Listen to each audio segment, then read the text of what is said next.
तो देखिए दोस्तों, हमारे पौधे का क्या हाल हो गया है। कलियां तो खिल रही है लेकिन पत्ते इसके बहुत ज़्यादा पीले हो गए हैं। तो मौसम में बहुत ज़्यादा जल्दी से बदलाव आ गया है। जैसे हमारे यहाँ फॉग बहुत हो रहा है, ओस गिर रहे हैं, सुबह सुबह पूरा कुहासा रहता है, रात में टेम्परेचर 2-3 हो जाता है। तो इतनी ज़्यादा ठंड में जब हम सभी बहुत मुश्किल में पड़ गए हैं, तो ऐसे में हमारे पौधे भी बहुत मुश्किल में पड़ गए हैं, पूरे स्ट्रेस में आ गए हैं। क्योंकि उन्हें जो ग्रोथ करने के लिए जो इन्वायरमेंट चाहिए, जो टेम्परेचर चाहिए, वो उन्हें नहीं मिल रहा है। तो टेम्परेचर नहीं मिलने के कारण वो बहुत ज़्यादा बहुत भारी स्ट्रेस में आ गए हैं, जिसके कारण उनके पत्ते देखिए किस तरह से पीले हो गए हैं। कलियां तो खिल रही हैं, कलियां आ रही हैं, लेकिन कलियों पर छोटे छोटे से एफिड्स भी लग गए हैं, क्योंकि उन्हें धूप अच्छे से नहीं मिल पा रही है, उन्हें वो इन्वायरमेंट नहीं मिल पा रही है, गर्माहट नहीं मिल पा रही है।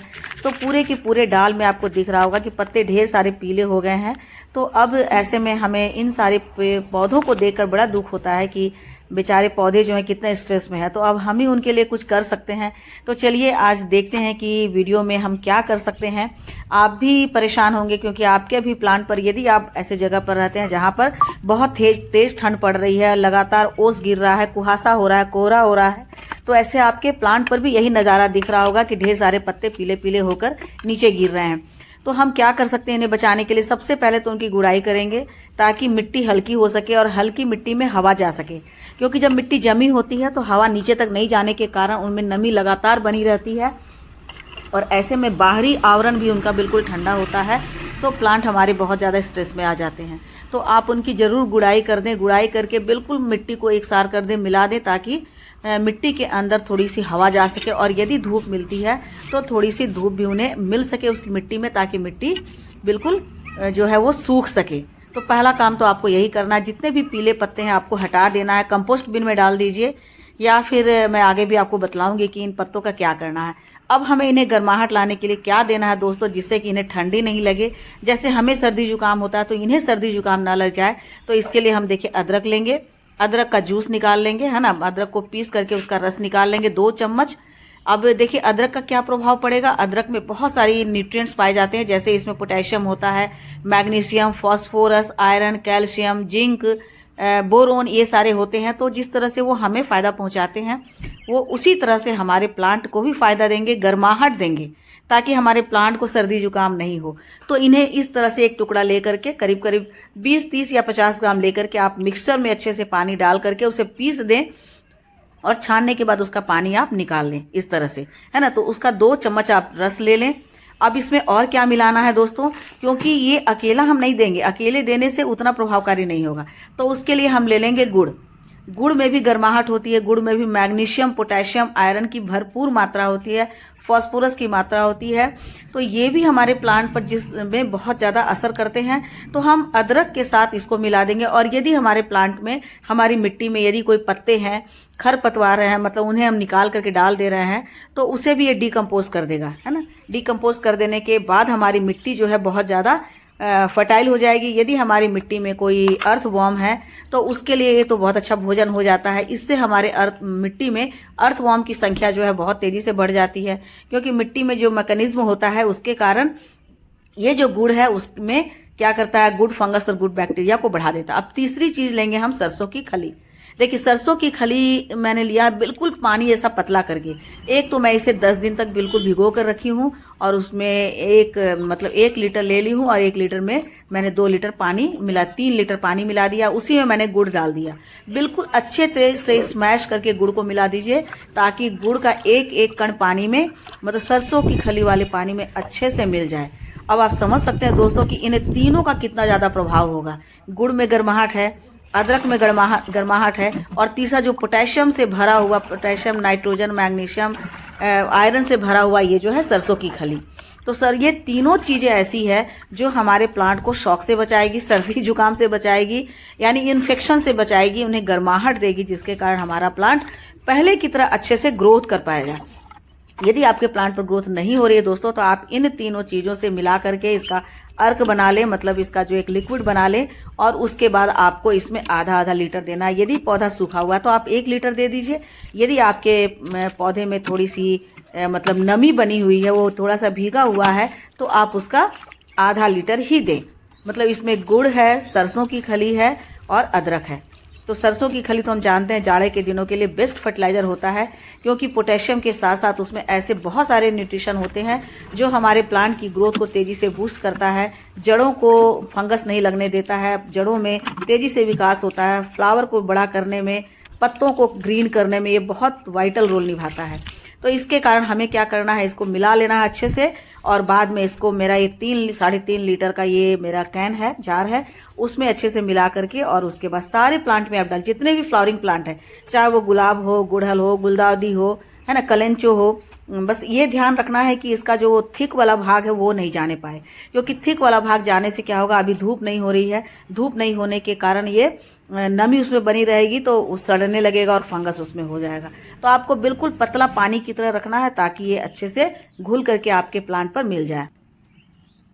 अब इसी समय दोस्तों ये देखने को मिलता है कि हमारे प्लांट के जो पत्ते हैं वो कैसे हो रहे हैं, कर्ल हो जा रहे हैं, मतलब बिल्कुल मुड़ रहा है, जिसे मरोड़ा रोग भी कहते हैं। और अधिकतर ये क्या होता है कि हमारे जो फ्रूट प्लांट है, मतलब सब्जियों के प्लांट है, मिर्च का प्लांट और टोमेटो के प्लांट, उसमें भी ये देखने को मिलते हैं, और उसके अलावा ये गुड़हल पर मिलते हैं। बाकी आपको दूसरे प्लांट पर नहीं मिलेंगे, जैसे गुलदाउदी पर नहीं, गुलदाउदी पर भी मिल सकते हैं लेकिन गुलाब पर नहीं मिलेंगे, तो गुड़हल पर मिल जाते हैं ये बहुत ज़्यादा, है ना। सब्जियों की प्लांट के छोड़ दे टमाटर और मिर्च को, तो गुड़हल के प्लांट पर मिल जाते हैं। तो इसके दो कारण है दोस्तों। एक तो ऐसा होता है लगातार बारिश के बाद इसमें जो बहुत सारे माइक्रो न्यूट्रिएंट्स है वो पानी में मिल करके घुल करके और बॉटम होल से निकल जाते हैं, तो हमारे प्लांट में क्या होता है, माइक्रो न्यूट्रिएंट्स की कमी हो जाती है। इस कमी के कारण भी इनके पत्ते जो है मुड़ जाते हैं, मरोड़ा रोग हो जाता है, कर्ल लीफ हो जाते हैं। और दूसरा कारण क्या है कि इसमें या तो फंगस लग जाते हैं, थ्रिप्स लग जाते हैं। तो अब देखिए, आपको ये पहचानना है कि क्या इसमें माइक्रो न्यूट्रिएंट्स की कमी है। तो हम देख रहे हैं कि मेरे प्लांट पर ढेर सारी कलियां आई हुई है, तो हो सकता है कि तब माइक्रो न्यूट्रिएंट्स की कमी नहीं होगी। आप देख रहे हैं ढेर सारे प्लांट पर कलियां हैं, लेकिन छोटे छोटे से एफिड्स लगे हुए हैं। और पत्ते को आप मोड़ करके देखेंगे तो यदि पाउडरी जैसा वहां कुछ दिखेगा, यानी पाउडर के जैसा दिखेगा, तो समझ जाइए फंगस लगा है। और यदि उस पर सफेद सफेद की धारियां होगी तो समझ जाइए कि थ्रिप्स होगा। ठीक है, तो हमें अब इसका इलाज करना है कि यदि इसमें थ्रिप्स लगे हैं या फंगस लगे हैं, तो उनके लिए हमें देखना है ये, जो कि सबसे पहले तो हम इसे माइक्रो न्यूट्रिएंट डाल ही देंगे, क्योंकि माइक्रो न्यूट्रिएंट डालने से यदि पहले से है तो बहुत हानि नहीं करेगा, लेकिन नहीं है तो फायदा करेगा। इसके लिए क्या करना है दोस्तों, सबसे पहले मिट्टी की गुड़ाई कर लेनी है। मिट्टी की गुड़ाई करने से हम मिट्टी की जांच कर लेते हैं कि मिट्टी के अंदर कुछ सफेद सफेद से कीड़े तो नहीं है, है ना, कोई फंगस तो नहीं लगा हुआ है। और फंगस नहीं भी दिखता है तो भी यदि मिट्टी की हम गुड़ाई करते हैं तो मिट्टी में ऑक्सीजन जाता है, सूरज की किरणें जाती हैं, तो जिससे और मिट्टी हल्की हो जाती है। हवा के जाने से मिट्टी यदि अंदर तक बहुत गीली है तो हवा के जाने से उसमें थोड़ी सी सूख जाते हैं। इससे क्या होता है कि बहुत ज़्यादा नमी है वो ख़त्म होती है, तो मिट्टी हमारी अच्छी हो जाती है धूप लगने से। अब तो इसमें हम क्या करेंगे, माइक्रो न्यूट्रिएंट्स डालेंगे। देखिए ये है सीवीड एक्सट्रैक्ट, है ना, बिल्कुल ऑर्गेनिक है, इसका ग्रैन्यूल भी मिलता है। और ये है एक्सट्रैक्ट, क्योंकि पानी में सॉल्यूबल है, वाटर सॉल्यूबल है, तो ये बहुत जल्दी असर करता है।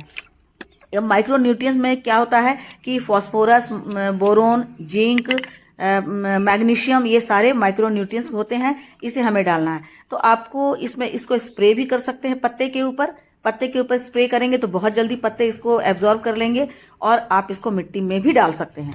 या तो आप दोनों काम कर लें, गुड़ाई करके 1 लीटर पानी में 1 चम्मच, यदि आधा लीटर पानी लिया है, मिट्टी बहुत गीली है तो आधा लीटर पानी लीजिए, उसमें आधा चम्मच डालिए। और यदि मिट्टी सूखी है तो 1 लीटर पानी लीजिए, उसमें 1 चम्मच इस माइक्रो न्यूट्रिएंट यानी कि सीवीड एक्सट्रैक्ट को डाल करके मिला करके आप उसे पानी में डाल दीजिए।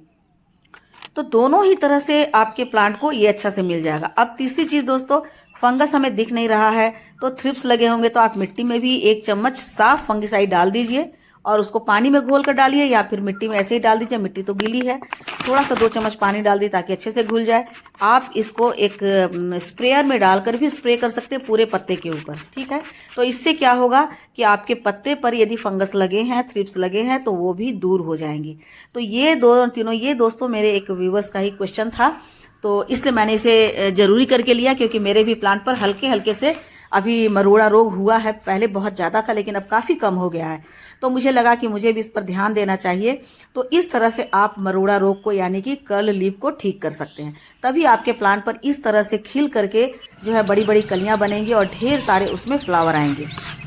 तो बहुत ज़्यादा चिंता करने की बात नहीं है दोस्तों। इस समय जब बहुत धूप नहीं होती है बहुत ओस गिरती है, ठंड बहुत ज़्यादा होता है, कोहरा होता है, तो इस तरह से छोटे छोटे से काले काले एफिड्स लग जाते हैं, थ्रिप्स लग जाते हैं और फंगस भी लग जाता है। तो अभी अभी हमारे इस समय हमारे प्लांट पर बहुत सारे कीड़े लगने का बहुत चांस होता है। ऐसे में आप लगातार उन पर नीम की खली डालते रहिए। हर समय हमें विंटर के समय में बहुत ज़्यादा ध्यान देना पड़ता है कि हमारे प्लांट पर किसी तरह के कीड़े नहीं लगे हों, लगातार हमारे प्लांट पर अच्छी फ्लावरिंग हो, उसके लिए हमें फंगीसाइड का इस्तेमाल करना पड़ता है, नीम की खली का, और साथ ही साथ इनके पोषण का बहुत ज़्यादा ध्यान रखना पड़ता है।